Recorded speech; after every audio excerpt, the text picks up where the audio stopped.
Hello everyone, welcome to Dhyeya. Yes, I am Nitin Asthana, your academic coach and mentor. And today we have Ashish Sir with us, who is an esteemed faculty for internal security. Thank you, sir. Thank you for this humble introduction and hello, aspirants. So aspirants, today Ashish Sir will be discussing in greater detail the relevance of the internal security, its approach, its basic intricacies and nuances. So, sir, my first question related to internal security is what is actually internal security and how it is different from national security? So, sir, national security is a larger umbrella. National security primarily deals with the nation's security as a whole. It includes protecting the territorial integrity, sovereignty of a nation, say political dominance of a nation. So it has two parts basically: internal aspect, internal security aspect, and external security aspect. So external security aspects primarily deals with the threats which are coming from outside, say from our inimical neighbors. But so is not the case with internal security. Internal security, which is a subset of national security, primarily deals with the threats which are emanating or emerging from within the domestic territory.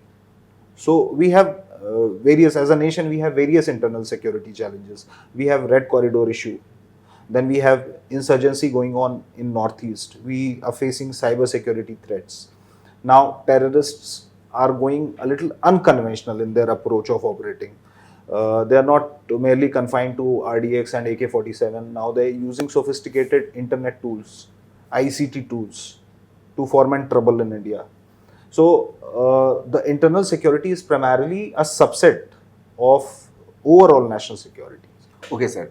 So, as we have seen, internal security encompasses so many issues related to the security concerns of India. So, why UPSC is focusing so much on internal security? And in recent years, we have seen that UPSC is asking questions related to internal security from current issues also. So, what is the basic rationale of including this subject in UPSC's GS3 paper? So, sir, I think role of civil servants in today's era is getting more dynamic. And as we are growing as a nation, our economy is evolving. What we are getting to see is that the internal security challenges which we are facing are also evolving. We are sticking with the conventional threats we have. Yes. Say, I'm talking about national security, also the internal security aspect. So all those conventional threats like Red Corridor issue, insurgency, Northeast, these are age-old issues. Yes, exactly. In addition to it, we are also seeing new emerging issues. Yeah. Like way back in 80s, 90s, if you would have asked somebody about cyber security, he wouldn't be knowing what is cyber security. But today it's a hard reality. It's a tangible internal security challenge to India. Say for example, in past couple of years, we have seen emergence of deep fakes. Now artificial intelligence, AI is being used to foment trouble or creating, it has positive usage. But also its role in fomenting trouble is also increasing. We are seeing deep fakes coming in. So I think it has certain hazards associated. So overall, I would say the internal security paradigm is evolving. So our civil servants, they too should be evolving. Their training modules, their heuristics, they too should be evolving at the same pace as these threats or challenges are emerging. Now, if you look at the internal security challenges, it's not only confined to MHA, Yes, exactly. Ministry of Home Affairs, Yes. or police, law and order. Now, it encompasses other departments as well. Say, for example, money laundering. Money laundering is a serious internal security threat. Terrorist groups are using it, then organized crime networks are using it. So, now IRS comes into picture, revenue Yes. services. Yes. So, if you are becoming an IRS officer tomorrow, you have to contribute towards tackling the internal security challenges emerging out of money laundering. Say for example, cyber crimes. So now if you are an official posted in MeitY, you should be well equipped, So that's why UPSC has put this subject, internal security, in UPSC syllabus. So that's why UPSC, it has emerged, internal security has emerged as a major policy challenge for government of India. Yes. And that is why UPSC is focusing more on this subject Yes. for GS paper 3. Yes. So the next challenge for the aspirants comes from the point that normally most of the students, they tend to ignore this section while preparing for the GS paper 3. They feel that, okay, I can write this answer easily without going through other specific sources and without attending any classes. So don't you think that this kind of ignorance or this kind of approach, like a bicycle approach of students by ignoring the subject, would be detrimental for the preparation? Definitely. I think when it comes to UPSC preparation, it has to be very holistic. Yes. And it should be in totality. Aspirants, what they tend to do is that they demarcate.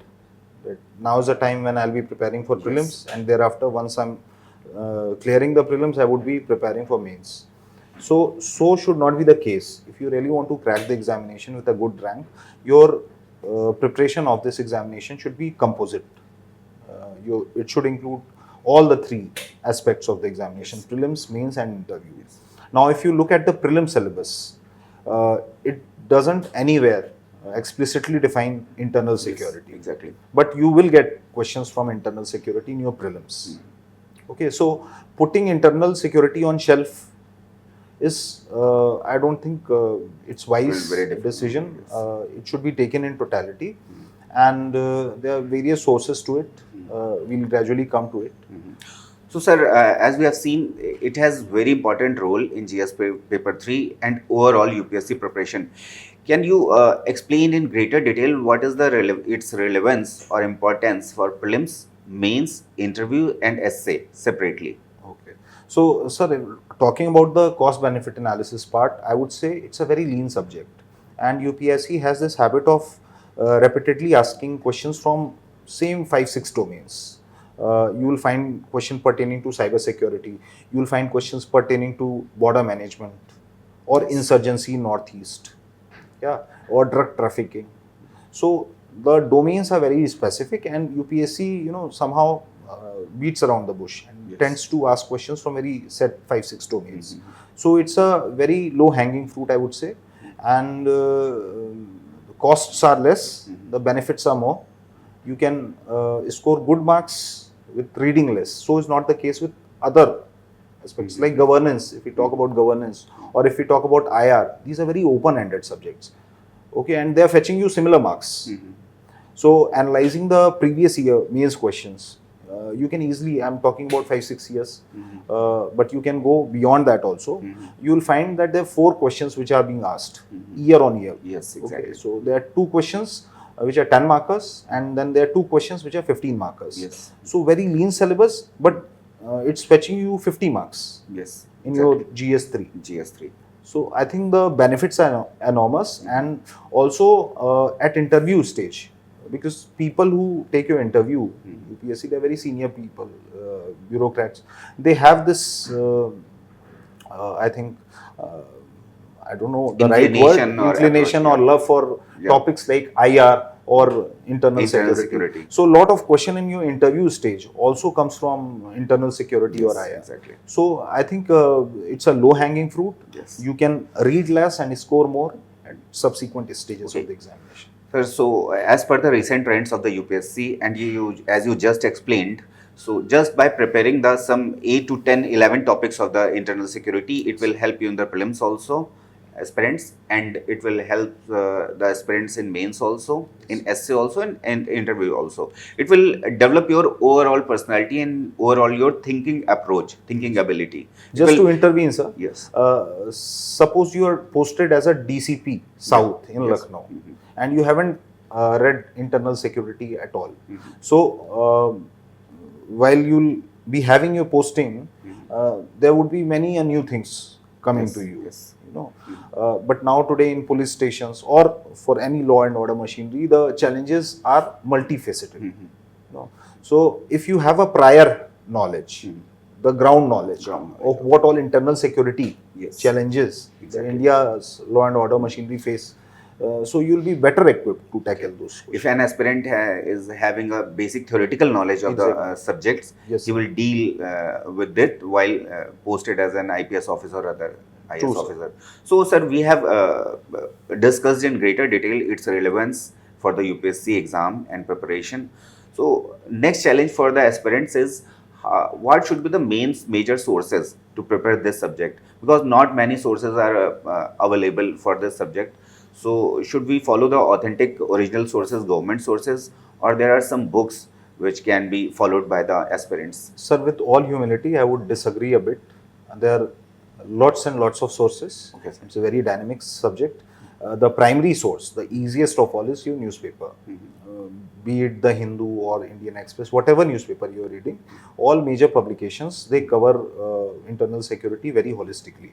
And UPSC has this habit of asking questions from contemporary and the current events. Yes. If you analyze the last 2024 mains, you'll see question has been picked from DPDP Act. Yes. You will see DPDP Act. Why? Because the law was passed recently. Yes, exactly. Then there was question pertaining to border management. Border. So past 3-4 years we have been seeing the border skirmishes with China, Doklam, Galwan. Yes. So UPSC picked it from there. It was all over in news. So newspaper is one very, very important source, the most important source for internal security. Thereafter, I would say there are certain websites. ITSA is one. Yes. Very, very important. Okay. It's a think tank. Manohar Parrikar Indian Defense. IDSA. IDSA. So it's a very good website. Its publications are really good. So ITSA can be referred. Thereafter, PIB is one good source. You should be analyzing PIB day on day basis. If not day on day basis, at least make it a habit of analyzing it, say, every week. Yes. Thereafter, ORF, Observer Research Foundation. Again, yes. it's a think tank. It comes out with certain very good publications and very senior people like vice admirals, lieutenant generals, say cyber policy experts. They give their commentaries or they write papers on it. So it's a source which is very authentic, Yes. coming from horse's mouth. So these are the sources which we should refer to. But sir, there is one more doubt regarding this issue. On these portals, we find so many articles related to different subjects. There may be articles related to IR, there may be articles related to other issues also. Articles related to internal securities are also there. So, should we read first the syllabus exactly and pick out the words, keywords from there, and we should follow the exact articles related to those subjects only? Or how should we should approach these portals? Nitin sir, two most important things for aspirant in this examination is one, syllabus, and second is the PYQ. Yes. Before starting any subject, aspirant should mug up. It should be, the syllabus should be in their muscle memory. Yes, exactly. So whatever they are reading, be it in newspaper or website, they should be immediately be linking कि कहाँ से आया है. Yes, exactly. Whether it's from GS2, GS3, if from GS3, what aspect of GS3, internal security or say science and tech. So once you have this good grasp over the syllabus, yes. you will be analyzing whatever you What are is coming important across. and what is not. Yes. Yeah. First, this thing, syllabus. Second is the PYQ. PYQ gives you an anchor with respect to how to go about the paper, what all things to read. Thereafter, things would become very easy. You will be very well equipped to skim information. So that would not be an issue. It would take say 15 days or 30 days time. But once it's in your muscle memory, you have learned to analyze the data. I think it's a very seamless exercise thereafter. So, sir, we have discussed the various sources, important sources to prepare this subject. Next challenge is answer writing. Yes, sir. Which is the actually genuine problem for many aspirants. So, answer writing is actually different for different sections. For writing answers in economy, we have to follow different approach. Yes. For writing answers in international relations, we have to follow different approach. What should be the exact approach to write answers in internal security, and what kind of sources, data, reports, what kind of content we should include in writing answers for this section? So, sir, answer writing I think is one of the most important aspects of entire UPSC's journey. It's with respect to mains. So, standard template we use is we give out an introduction, main body, conclusion. This is something which most of the aspirants know. This is a template. But when it comes to internal security, we have to go an extra mile. When I say an extra mile, I would say because what happens is that mostly the questions are very dynamic in nature. Dynamic, They are from yes. current or contemporary part. So you should be ready with the data, recent data. For that you can go to MHA's website. Okay. So what all data we can collate? Data can be with respect to say red corridor. How many districts are there in red corridor? पिछले साल क्या हुआ है? What all advancement has taken place? Thereafter, if you are reading about ICPs, integrated checkpost. When we read border management, there's this concept of ICP. So you should be aware these many ICPs are there. Then there are certain datas which are very easy, like number of fatalities because of insurgency in Northeast or because of Naxalism. So these are the datas which are available on MHA's website in terms of MHA's annual report. So that can be updated from there. Even if you're not updating it from there, if you're reading newspaper somewhere or the other, you will be getting all these datas. So idea is have a A4 sheet, especially dedicated to your internal security, and keep jotting down the datas which you are coming across in the newspaper or the MHA's website. So it would be a very lean exercise, but it would be of immense value addition to your answer. So I think this should be the approach. Okay, so And one more thing, sir. Internal security, even if you are, say, preparing the last 10 years of questions, because if you see, you'll get to find that the questions are with respect to insurgency, red corridors, cyber security, role of social media, drug trafficking, money laundering. So the topics are handful, and UPSC has this habit of just beating around these topics alone. So even if you have covered the PYQs, you are almost halfway through. yes. Okay.